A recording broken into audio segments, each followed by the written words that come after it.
Hello, and welcome to Smartkarma's corporate webinar. I'm Arham Jain from Smartkarma's Corporate Solutions. This week, we are hosting Elite Commercial REIT CEO, Mr. Joshua Liaw. To kick things off, we'll start with a brief industry overview presented by Smartkarma Insight Provider Sumeet Singh. Following that, Mr. Liaw will walk us through a company presentation and engage in a fireside chat with Sumeet. We're also taking live Q&A, so I would request all our attendees to post your questions in the Q&A tab at the bottom of your screen.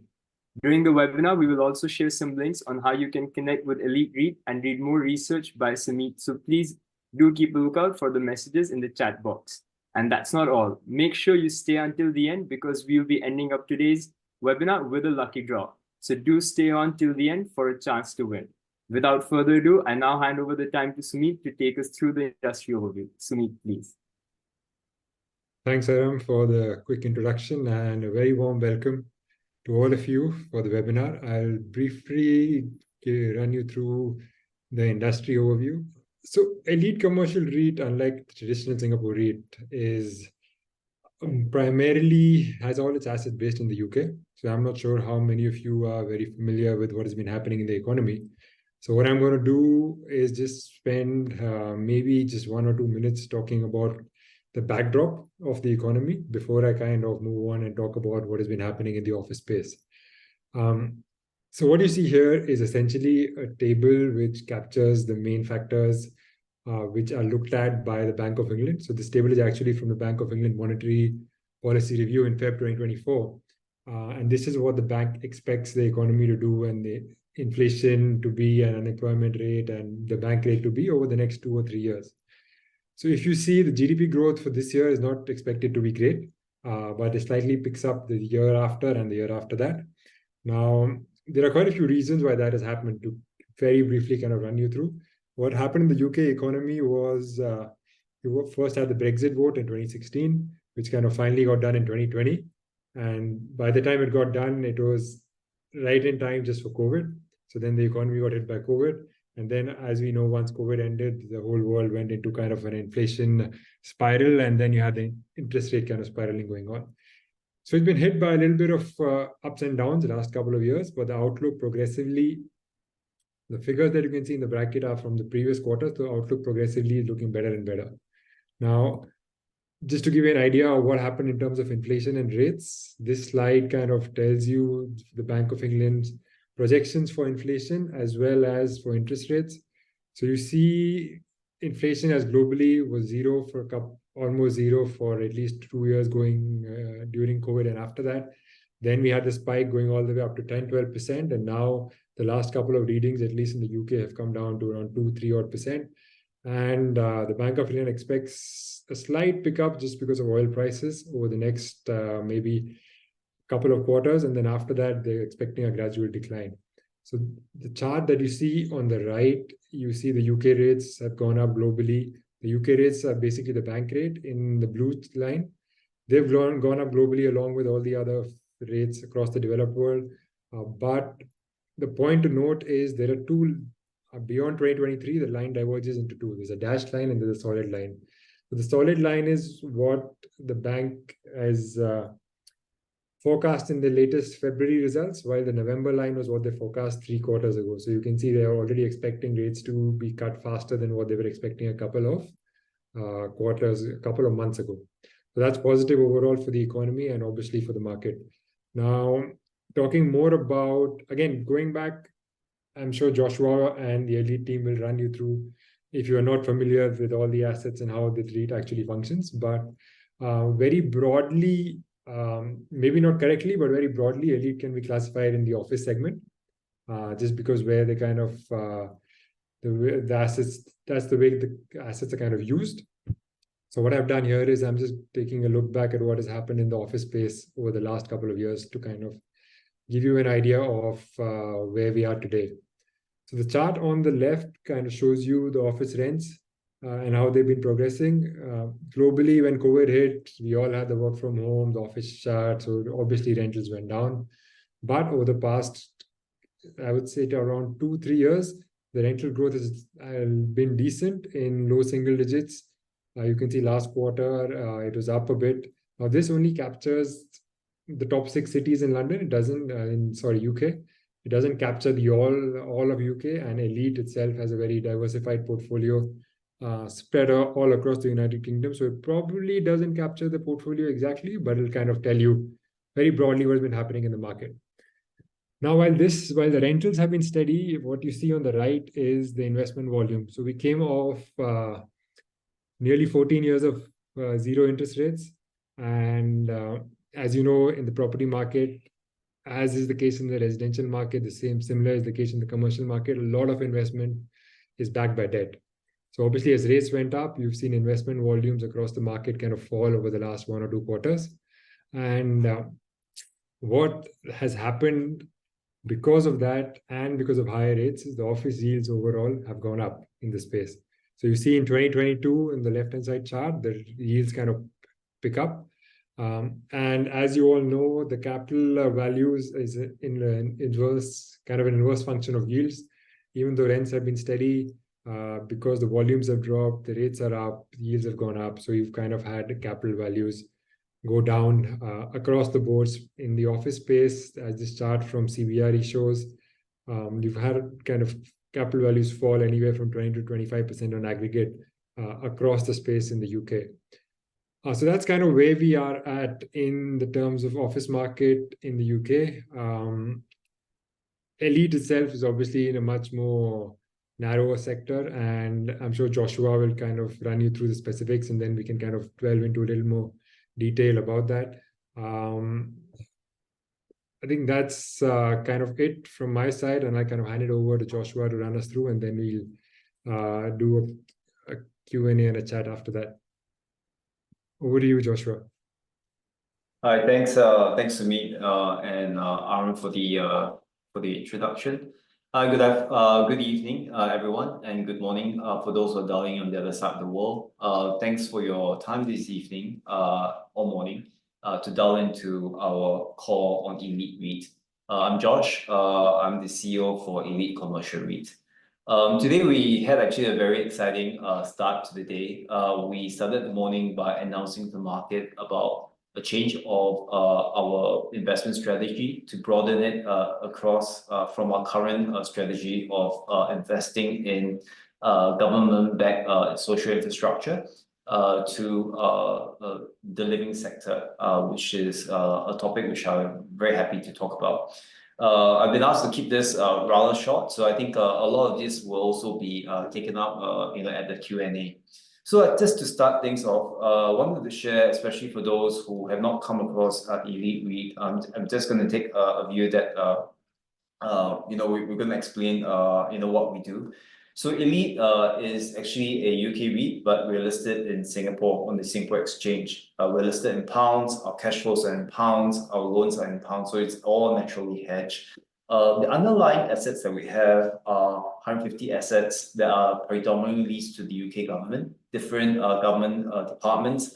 But the largest department or the largest user of our assets is the Department of Work and Pensions. So the Department for Work and Pensions uses most of these real estate that we own, as job centers. So job centers are a very important part of the social fabric in the UK. If you have lost a job, unfortunately, you could actually walk in the job center where the government will give you some financial assistance. But in return, you need to demonstrate that you're actively looking for a job, and then they help you with job matching and other career advice services. So that's the key role of these job centers. And these job centers actually have been around for, for a very long time. In fact, the social welfare system in the UK has been there for more than 110 years. So this is actually a part of the UK society that's unlikely to go away. As a result, you can imagine that the tendency that we have with the UK government is rather sticky. The assets that we have are all dotted around geographically diversified across the UK. And with the exception of 100% of our properties are all freehold. The other 5 are just on long leasehold assets, but still, for very long.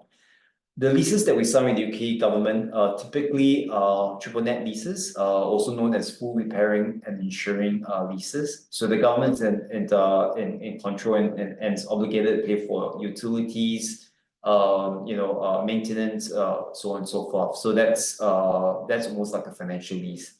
And last but not least, on this page, I want to sort of bring up our three REIT sponsors. We've got Sunway. Sunway may be quite well known, to investors in this part of the world. Sunway is listed in Malaysia as one of the largest real estate and healthcare conglomerates in the region. Holy Group is not listed, so as a result, less known, but it is actually a very homegrown Singaporean contractor and developer and real estate fund investor.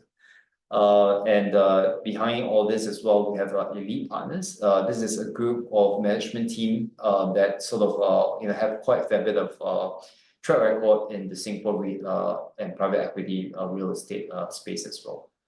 So moving on to I think what we've done. So I've been here for roughly about a year now, and last year I joined Elite REIT, and so did Michael. But working with a blend of old and new team members, we have actually delivered quite a number of things for 2023.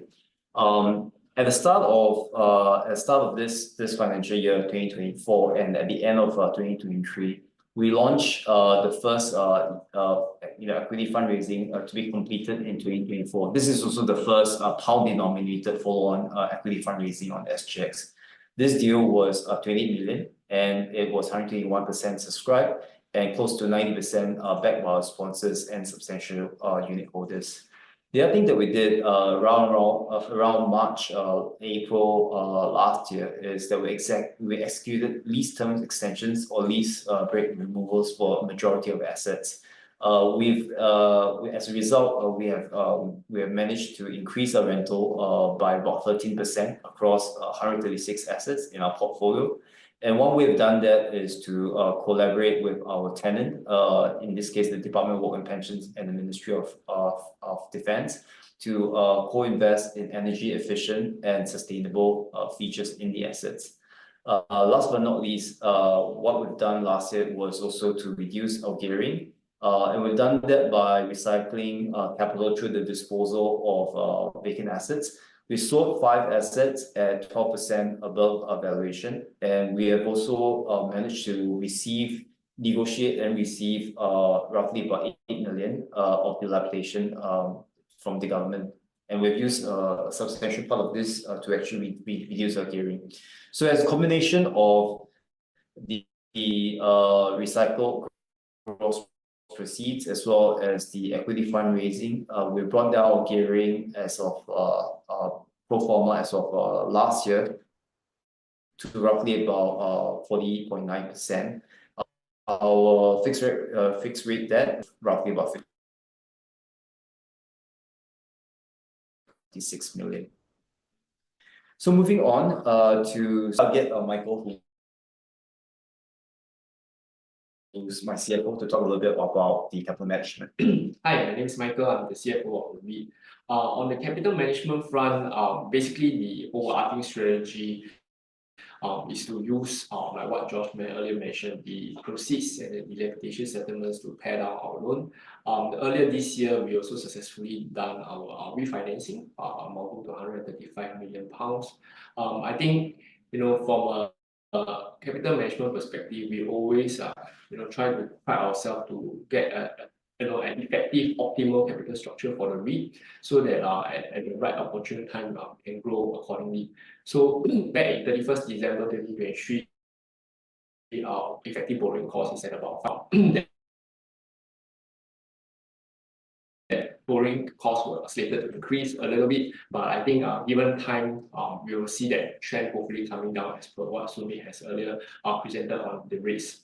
So with regards to what's next on the capital management front, we still have a loan tranche that needs to be refinanced, that's expiring in January 2025. That is clearly already underway and is at mature stage of the conversations with all the other lenders. So stay tuned on this space. We hope to share more good news over the course of the next few months. Thanks, Michael. I think then the other thing that we would perhaps want to talk about is the will that we have. This is a bit of an elephant in the room, and we want to talk about this.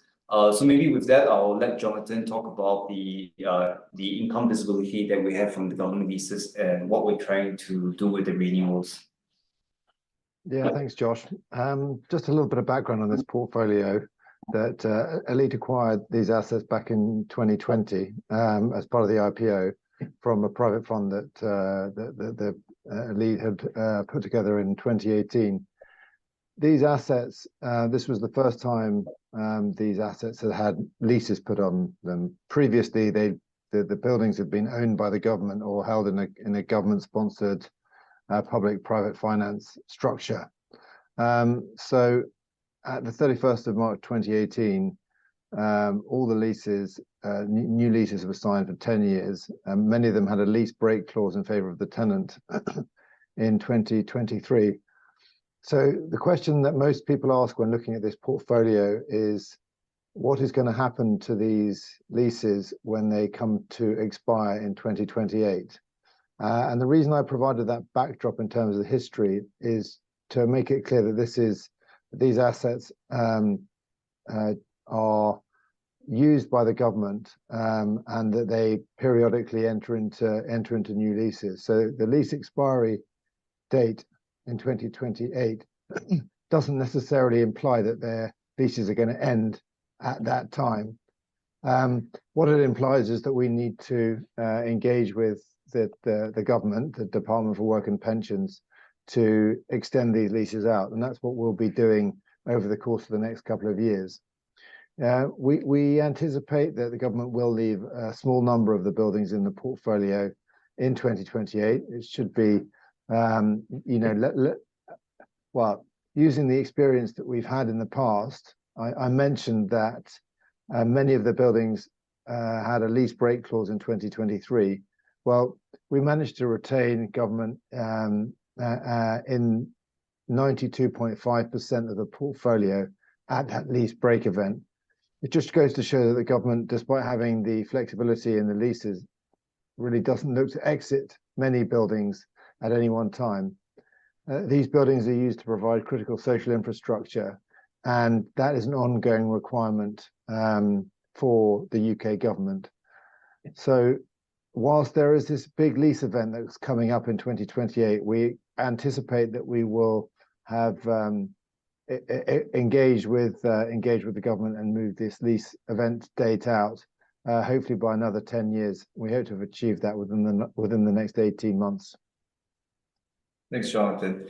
And I think the other point I'd like to add to this is that the tenancy that we have right now on average lease at £11 per square foot per annum, which is quite under-rented compared to if you were to go to other regional graded buildings. These will be typically 40-50 pounds per square feet per annum.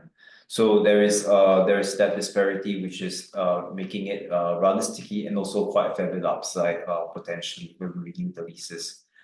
So I think the other topic that we would like to cover very briefly, and happy to take more questions at Q&A, is the expansion of the investment strategy. So up till now, we've been listed for close to 4 years, and I think it's about time that we sort of think strategically about where Elite REIT will look like in the future. So sort of been speaking with investors in the last few months. We've gathered their sort of what they like about the portfolio and what they think it can become. And I think one of the key feedback that we receive quite frequently is that many of them actually are for us to remain within the sort of confines of the government leases. What they like about this portfolio, what they like about this REIT, is that it gives a defensive cash flow that's backed by the UK government cash flows. So this is also something that we are very mindful of. Next, I think many of them have expressed that they will want to see us to be we have a unique positioning as a key gateway to the UK real estate sector by being the only the only sort of proxy for UK real estate listed on the Singapore Exchange. So that's also something that we'll look at. And thirdly is also to create more value through the assets that we have through organic growth without acquiring. I think that's possible,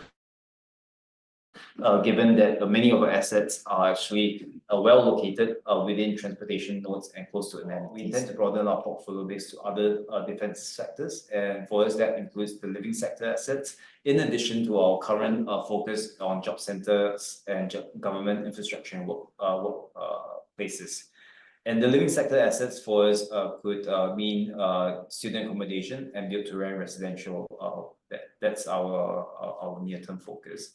And I think the strategic pivot for Elite REIT at this point in time makes a lot of sense for a number of reasons. One, it actually helps us with diversification in both asset classes as well as tenancy. Although we like the UK government, they're always good paymasters, and we never had to worry about arrears. It is, I think, one of the feedback we received from some of our investors as well. The other part that's also rather sensible from our perspective is that a lot of our assets are well located, and through sort of proactive asset management, which then we can hold these assets for the longer term, we will be able to unlock latent value for unit holders. Thirdly, I think we look at the supply dynamics in the various asset sectors, and the UK living sector was actually one that was I think rather favorable at this point, but also complementary to the location of our assets, which is located in very highly accessible key transportation nodes and amenities. Last but not least, I think we want to through this growth, this strategic pivot, attract more institutional investment appeal, and also this would be positive for long-term income growth and capital appreciation. So maybe I'll just pause here and return the mic back to the Smartkarma team for Q&A. Then we can take some of these slides or questions through as the questions come through. Sure, great. Thanks a lot, Joshua and Michael and Jonathan, for that. I'm as excited as you are to talk about your announcement from today morning, which is what the future holds. But kind of before we do that, I just want to run through a little bit about 2 or 3 key events that have happened in the past, just so that then we can build into kind of what we can expect from the announcement.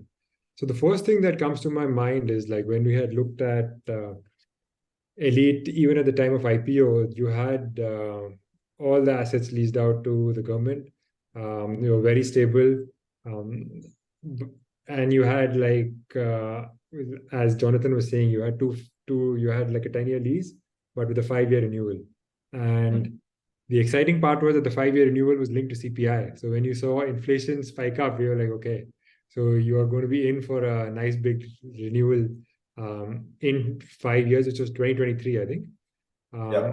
And as you said, you managed to get 13.1% increase for 136 assets, which is almost like, I think, 80% or whatever, 70% of your portfolio. But somehow when you look at the results, the top line at least doesn't reflect that exact 13% increase.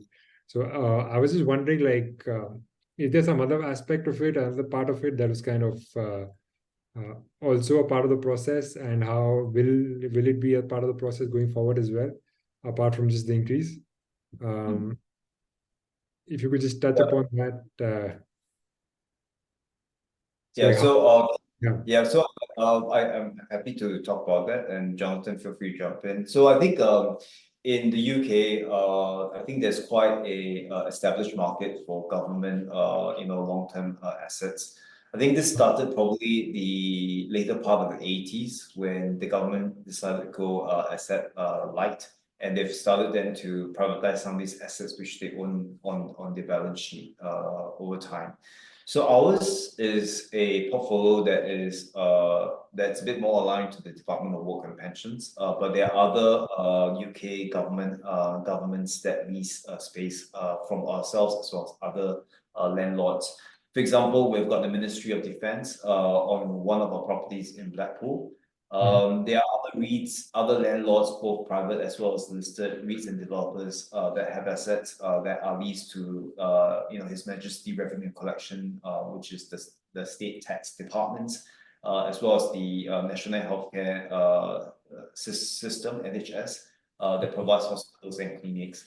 So these sort of assets, and it's really quite a large industry that provides a little bit of a playbook as well as guidance on what sort of leases can be achieved. So typically, you see, as Jonathan has alluded to just now, they tend to be 10, 15 years, and they also tend to have inflation links or certain collars or even step-up rentals, depending on how you negotiate.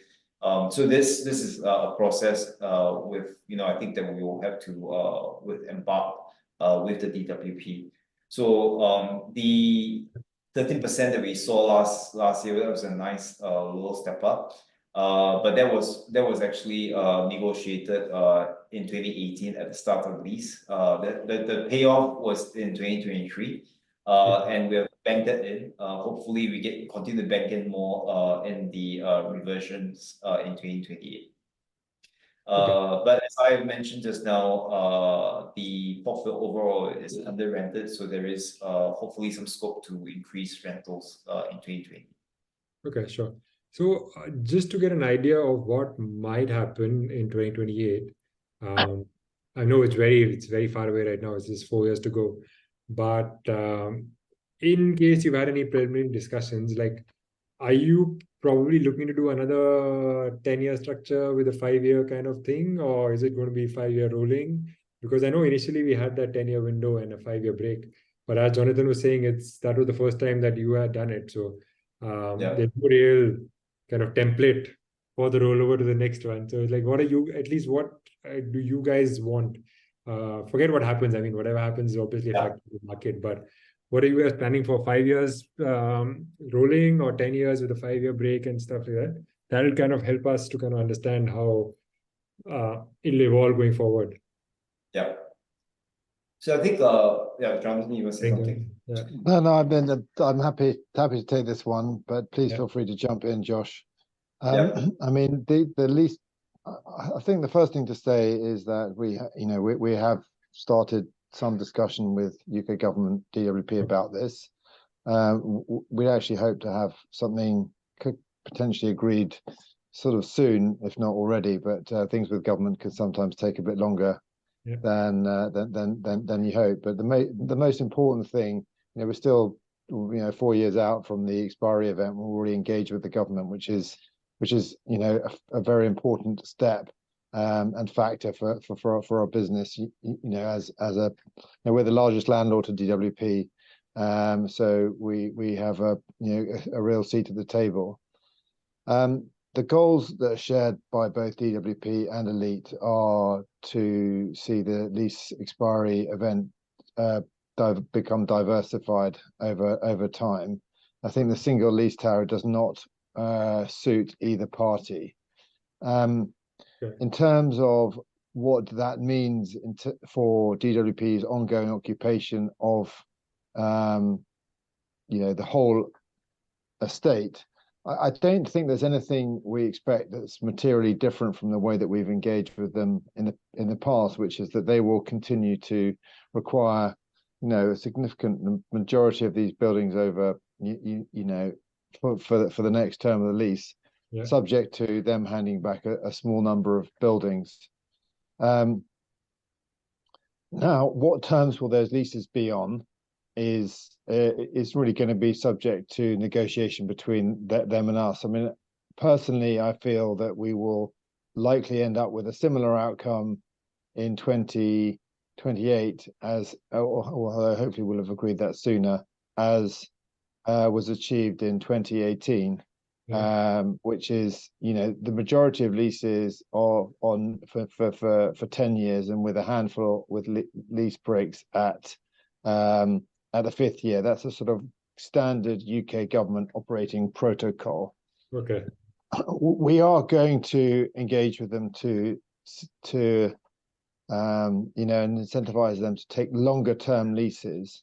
DWP's objectives, other than diversifying the income portfolio, is to see, they want to see improvements made to the buildings in terms of, energy performance, and they recognize that those improvements need to be funded, and that the funding for those improvements has to come through either additional lease term or higher levels of rent. Josh mentioned earlier that the rent that they pay at the moment is only £11 per square foot on average, which is significantly below the economic rent that they would need to pay for a new building. So there is scope for them to pay higher levels of rent and still be within the market. So all these factors will go into to play when we start negotiating the terms of the new leases. But I think broadly we would expect to achieve a similar outcome to the one we achieved in 2023, for the lease terms to reflect how government prefers to operate, as in 10-year leases with a bit of flexibility included. But we do feel that there's some capability to move rents on in order to fund improvements to the building, which is again similar to the agreement that we entered into in 2023 for the sustainability collaboration. Okay. Yeah, if I could pick up and add some emphasis to some of the things discussed. So I think Jonathan brought up that we're the largest landlord to the DWP. Sure. And our leases to the DWP, or our assets to the DWP, forms a subset of more assets that all falls due on the same day.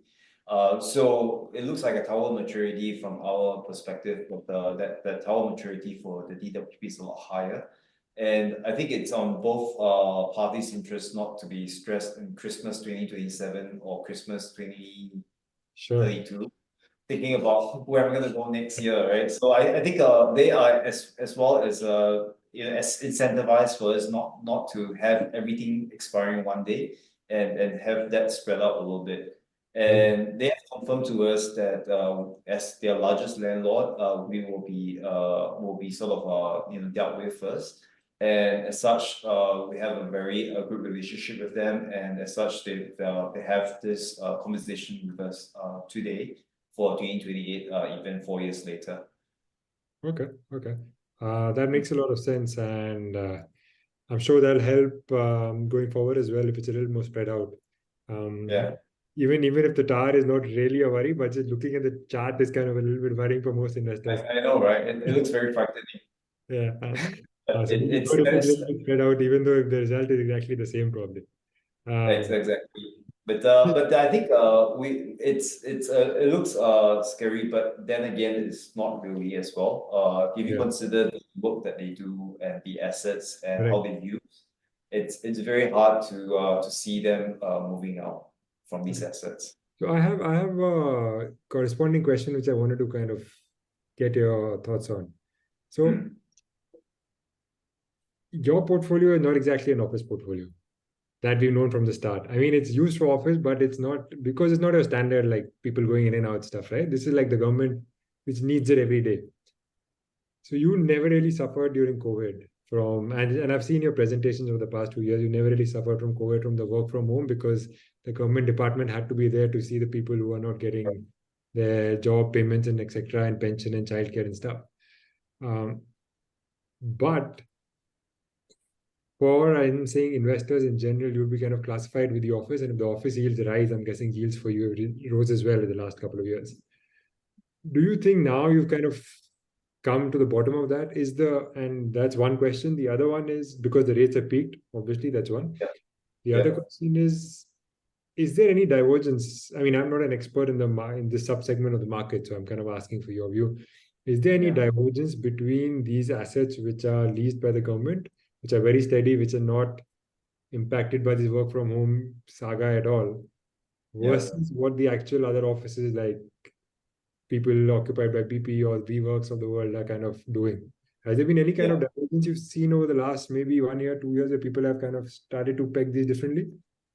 That'd be interesting. Okay. Yeah, I'm happy to share a few views. Firstly, I think I should have also mentioned that because of our expansion and investment mandate, in due time, we will have a renaming, what we call Elite UK REIT. Yeah. Talking the word commercial, I think it's one. I think it's not quite descriptive of our assets. If you go to a job center, for example, the first floor is a bit of a retail-ish banking hall where you first person you meet is the security guard. Because you know some claimants tend to have a big temper. Then I think then you meet with a job coach or counselor that will help you with your financial assistance, which grant you can apply for. You know, like all government policies, there is quite a fair bit of red tape to manage through. But I think ultimately they also help the claimants look for jobs and job match and to match the skill sets with whatever's available within the community, and if not, job training. So these assets are not quite office in nature because they will be perhaps a bit similar to what you see as a community center in Singapore rather than a typical office. So I think that's the first point. I think you then had a question: is this the worst behind us? I hope so. But I'm not as smart as the other research people like yourself, so I wouldn't know where to call the interest rates. But many smart people like yourselves are saying that the rates are about to fall, and economists have also said that the upcoming April CPI might fall below 2% as well. So that's some of the research we ourselves have read. If interest rates are coming down, then I think it feels like it's the worst is over. But one other sort of effect on valuations is really the transaction volume and transaction price. Our valuers are professionals like ourselves, and like any professionals, they rely on evidential data. And last year was a particularly quiet year for real estate in general. As such, you don't have a lot of data points, and whatever data points that came to market was the result of motivated sellers.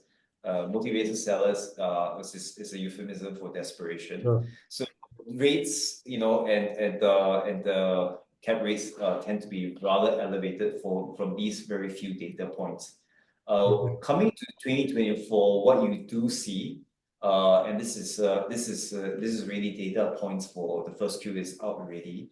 You see a lot more market transactions for any assets. And these could be assets in the West End, but also assets in the regional cities, the Big Five and beyond.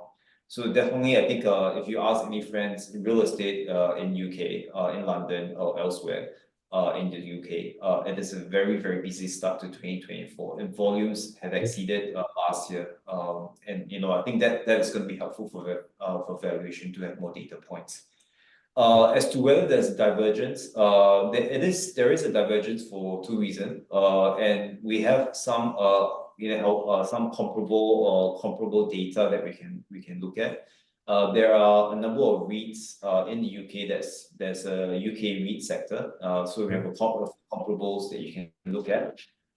Generally, what you see is that they lease not to the government, but they also lease to the private sector. So they would have different cap rates, and they would have different effects to their valuation, different deltas. For ourselves, we definitely see our assets. I think on average, their cap rate of 8-9%. And these assets, this sort of assets that were traded last year were easily in the 11, 10s, 12% yield. So we do see a bit of a difference in having the government as a tenant. We have not encountered a government arrear situation in the last few years that we're listed, and they're a good paymaster. The other bit is that, and this is also a bit related to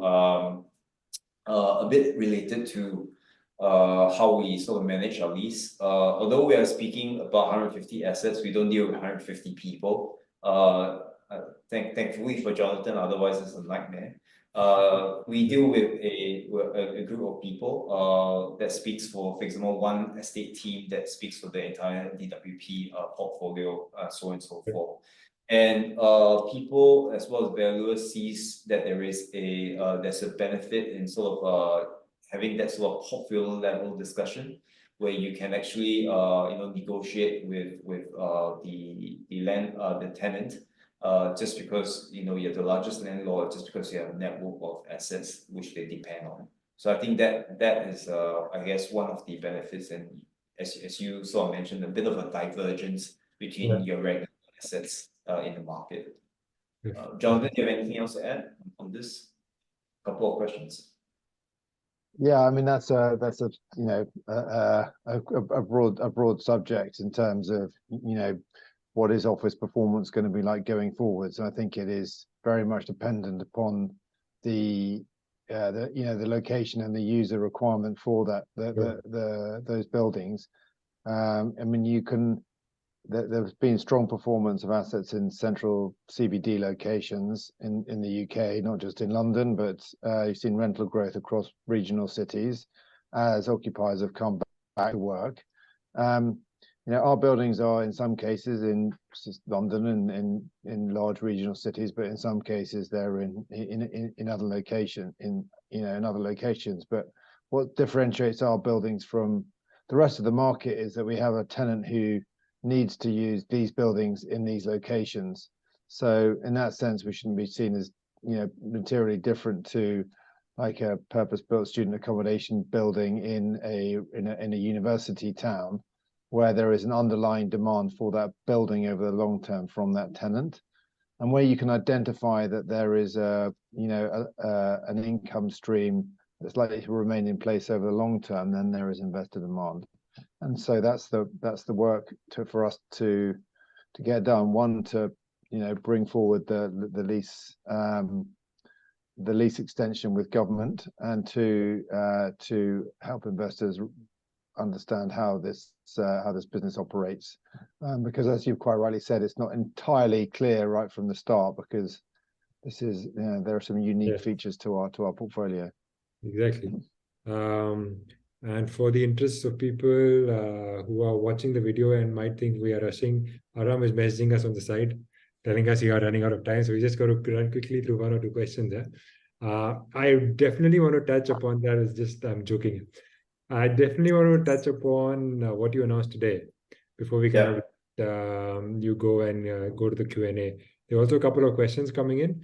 Now, about today's announcement, I know there've been, as you were saying, a couple of assets that were given up by the government, which some of them you've sold, and some of them you might reposition just because the location of the assets is such that most of them tend to be in the busy areas where people tend to kind of come there. And that's where you want the government office to be, so that you have it's easy for people to access. And that kind of gives you a good location to have for the asset. Now, in terms of your strategy kind of change that you're saying, I know you already announced that you might use some of these assets later, but today there was a bigger announcement. What do you think, what is like, just to kind of run people through very quickly, what are the layers of kind of permissions involved in all this kind of stuff, like changing from commercial to maybe you want to do student building? Does it take like a 1 year, 2 year window? It's like a couple of months. And what about the capex and stuff? Will you have to undertake like huge amounts of it, or will not? It's just the internals that have to be done, so it won't be that big. If you could just quickly kind of run us through, and then I can take maybe one or two of the questions, and then you can hand it back. Yeah, sure. I think analogy is this analogy I've been using for at least for half a year. So Hani has this slide that's put up right now. So vacant assets are usually a starting point. These are little seeds. We can actually, or these can actually be even assets that have a operating lease at the moment with that's occupied. So it doesn't affect us. So what we can do is typically put in a few thousand, 10,000, 15,000 pounds, and this is a very simple process. to get what we call pre-planning approvals. So you write into a local council, you ask them, hey, I'm trying to build something else on this plot of land that I have. What are some of the key thoughts? They have a KPI to get back to us within 2 to 3 months, and this process is entirely confidential at this stage. So this is actually what we term as a very least capital intensive. So once the council comes back to you and say, yes, you can build a PBSA, you can build a BTR residential, then it's up to you at that point in time. If you want to sell the asset, it's a bit more marketable. The asset has more value. You can sell with the benefit of the pre-planning approvals. Or if you want to sort of take it forward, this is where you spend a bit more money. But then again, we're not talking about millions here, probably about a few $100,000 to spend on architects, professional fees, legal, development consultants, environmental studies, etc. To actually get into a full planning approvals. With the full planning approvals, that's where you can actually sink your first shovel into the ground, and that's where the big money comes in. But also with more money being invested, the valuation, the value of the underlying asset, would improve over time. And we know right now, I think with many of our assets, be it vacant or occupied, we're investing this effort to at least get the pre-planning approvals if there's alternative use. So that gives us, I think a strategic position before the 2028 lease renewal to at least have a conversation with the key tenants. If they want to stay, they might have to pay more because we have alternative use, or if they do not want to stay, we have a plan B that we can activate rather quickly at that stage. Okay. So that's really our view of the world. We're not sure right up till I guess last week whether we will hold them for the long term. But now we know that with the change in the expansion of our investment strategy, there is actually potential for us to do so. But it's just which sector do we look at? And I think we think that student accommodation and built-to-rent residential is highly attractive for us. Okay, great. That helps provide some kind of a timeline and overview of the process. I'm going to take a quick question coming in from the viewers. A very generic question that I'm sure a lot of people have on their mind. What, if any, would be the impact of the next election, which everyone is saying that the party will change? Do you think that might have an impact on the DWP budgets and property, or we don't have any visibility on that yet? Well, I could say that the pension system, the welfare system was an invention of the Labour Party 110 years ago. Okay. So, maybe Jose, you want to chime in? Being based in London. I'll just quote from a reputed economist who I went to a conference to hear, and I think the view broadly on the economy is that both the Conservative and Labour have very, very similar policies. Okay. And that I think that also Labour generally supports social welfare. So I don't think we see a negative, or particularly big impact if there's a change in political party. Okay. Great. That helps a lot. I think in the interest of time, we'll have to kind of wrap it up and hand it back to Aram. Thank you, Joshua, Michael, Yunbing, and Jonathan, for your time. I hope the listeners got a good idea of what the REIT is. You can always reach out to any of us and to Aram if you have any more questions. Back to you, Aram. Thanks a lot, Sumeet, for some very interesting questions, and a big thanks to Joshua, Michael, and John, and the whole Elite REIT team for being here today and sharing with us more about Elite REIT and opportunities that lie ahead for them. Now, to add an exciting twist to our conclusion, we have a special treat for our live audience. It's time for our lucky draw, where one lucky participant will walk away with an Amazon Kindle. And the winner of our lucky draw for today's webinar is